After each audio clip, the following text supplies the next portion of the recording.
I want to start with those impressions that a young person gets. And these are not something I collected, came up with myself. This is based on a lot of conversations with a lot of young people from very many different parts of the world. And this is not just Muslim youth living in the West. This is young people I've met in Malaysia or in the Gulf states, or people that I've met in Europe, or people that I've met in Australia, or here in the United States. So it's a mix of, places in the Muslim world and also Muslims living here. And actually, surprisingly, the impressions aren't very different between the two.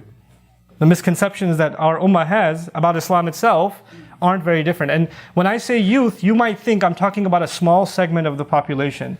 The statistics around the world are staggering. The vast majority of the ummah, maybe over 2/3, is under the age of 35. So when I say the youth of the ummah, I'm actually referring to the majority of us. We're referring to the majority of people. So if this is a crisis that doesn't just affect a small group, it almost affects the entire entity of Islam, the entire entity of the ummah. So the first impression is that the religion is really, really harsh. Like Allah is really out to punish. Like no matter what the chances are what you're doing is going to land you in Jahannam. And if not Jahannam, at least something should get chopped off in this dunya. Like it's either you're going to get some really harsh punishment here, or if not, you're definitely going to burn in hell because you were late for Fajr, or because you ate this thing, or you said this thing, or you did this, or you did that, the other. Right? So for every little thing, and unfortunately sometimes this happens through parenting, sometimes this happens through other means, the way we correct somebody is by instilling the fear of Allah in them. And it's very traumatic to do that to a child. Don't eat that ice cream. Allah is going to be very angry at you. No, Allah is not. You're going to be angry. And now you've made this child scared that Allah is constantly angry and you better not step in the wrong place because Allah is going to just ruin you. And this impression, when you say these things, they're like a piece of dirt that gets lodged in the mind. And it grows and grows and grows. And this child grows, and their assumption about Allah is Allah's default position is to punish humanity. While Allah Himself says, مَا يَفْعَلُ اللَّهُ بِعَذَابِكُمْ. What's Allah going to get out of punishing you? Why do you think Allah wants to punish you?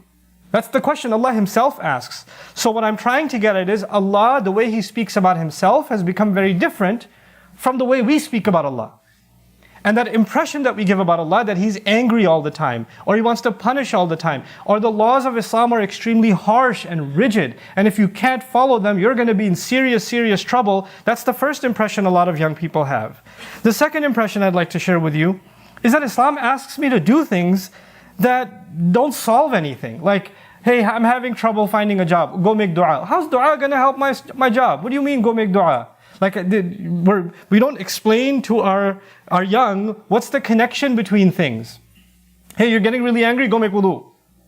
Okay, what is splashing water going to do, mom? I'm still mad. Go recite this surah. Yeah, okay, I sounded these things out, but I'm still upset. How is this changing anything? You know what that impression that develops over time in the young person's mind? It's that my parents believe in this superstitious stuff.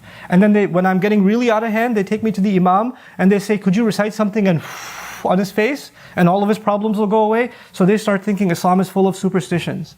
Like it's not logical, it doesn't make any sense. And it's just like any other religion where people believe in hocus pocus, and my parents believe in it too. I'm scared to say it because mama's going to go crazy if I say it. But that's really what it is. And nobody's ever been able to explain to me rationally, reasonably, why am I even Muslim? Other than the fact that my parents are Muslim, why am I even part of this religion? Other than the fact that I happen to be born in one of those countries, or my parents happen to be one of those countries where majority of the people are Muslim. If I was born in a different family, I probably would have been different. But other than a sociological reason, or a family background reason, I don't really see why this stuff makes any sense. Islam is just illogical. It doesn't make any sense to me. Add to that yet another problem. And that problem is, every time I hear Islam being talked about, they talk about people that lived a really long time ago and were pretty awesome. There were some really, really good people. Oh, like those are the people that will make it to Jannah. But that leaves the rest of us here, the leftovers of humanity, which are probably fuel for hell. And there's a constant comparison about how the people of the past were so much better. And by implication, we must be so much worse. And already I know Allah is angry anyway, and I'm pretty bad. So I'm failing this thing. And as a matter of fact, no matter what I do, it's probably not good enough. No matter how much I pray, my salah is not going to be the same as the salah of Umar bin al-Khattab radiallahu ta'ala anhu. It's not going to happen. No matter what kind of hajj I do, it's never going to compare to the hajj of the early scholars of Islam who walked from their home for 2 years to make it to hajj. It's never going to be the same. So no matter what efforts I make, are probably not good enough. They're probably not acceptable. They're probably not to the standard that Allah wants them to be, because Allah has very high standards, clearly. There were people before, you've heard stories of people that they prayed tahajjud for 40 nights in a row. And they prayed, fajr with the wudu of Isha. Or, you hear stories even of the companions, radiallahu anhum ajma'een.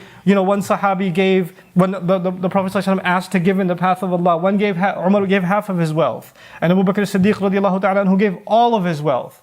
And then that's what's said in the fundraiser, right? Umar gave half. Abu Bakr as-Siddiq gave all. What are you going to give? And you're like, $10? It's probably not going to count for much, because he gave half and that one gave full. And we forget that even at the time when we cite those great companions, the vast majority of the companions didn't give half or full. The vast majority of them, who Allah is pleased with all of them, did not go to the extent that a handful of them went. Those that went that far are not the minimum standard.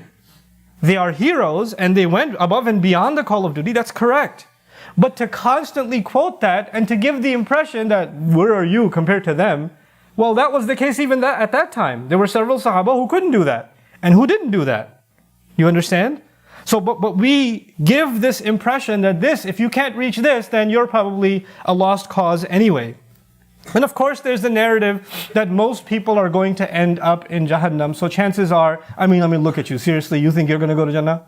And this impression is given that you're not really the heaven type, you could try, but you and I both know. And you know how I know this impression?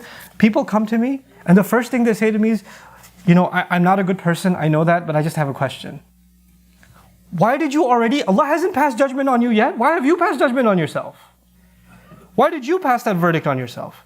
Well, I've done a lot of mistakes, or I know Allah is very angry with me. Really? Allah is very angry with you. Did you receive an email?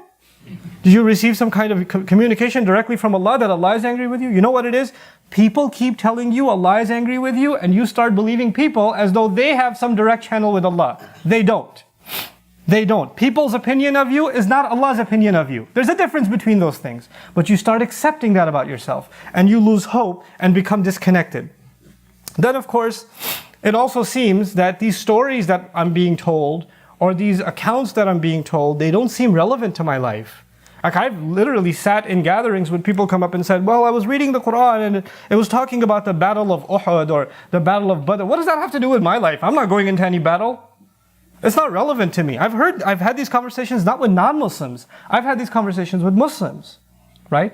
And you know what? At some level you could say, Astaghfirullah al-Azim, la hawla wa la quwwata illa billah. What kind of question is this? Yeah, you can say that, but if you don't engage in a civil conversation with people that genuinely have that question, that problem's only going to get worse.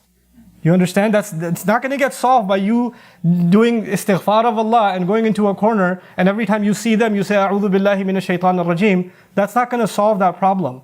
This needs a conversation. This needs engagement.